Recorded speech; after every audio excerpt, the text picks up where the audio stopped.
Moving on now, Afghanistan, it's reeling from a deadly earthquake which has killed over 1,000 people and left 1,000 others injured and in need of aid.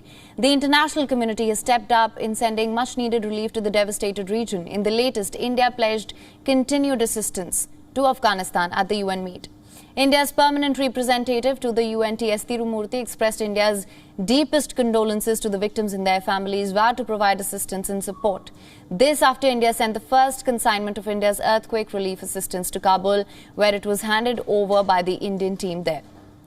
Following the assistance, Afghanistan Foreign Affairs spokesperson thanked India for the aid. In a statement, he said, and I'm quoting here, "The IEA welcomes decision by India to return diplomats and technical team to their embassy in Kabul to continue their relations with the Afghan people and their humanitarian assistance."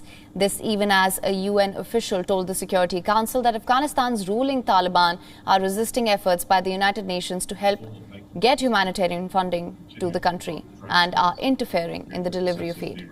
Meanwhile, Pakistan Prime Minister Shehbaz Sharif conveyed solidarity with the Afghan people in a phone call with Afghanistan Acting Prime Minister Mullah Muhammad Hassan Akoon. Shehbaz Sharif shared details regarding the relief efforts mounted by Pakistan, which includes dispatch of emergency medicines, tents, tarpaulins, blankets for the people devastated by the quake.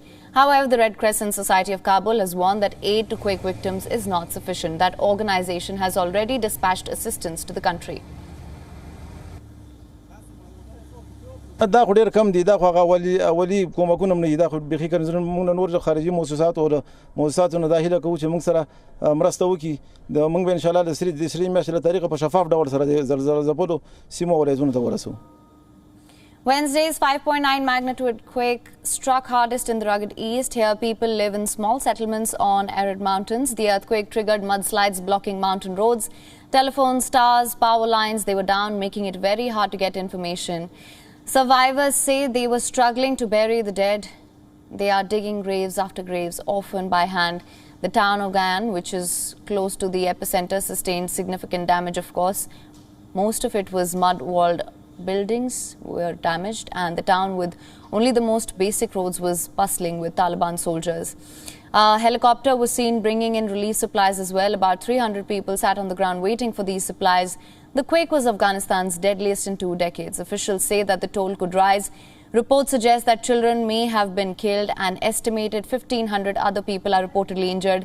In some districts, entire villages have been leveled, and initial estimates said that over 2,000 homes were destroyed in the region. WION is now available in your country. Download the app now. Get all the news on the move.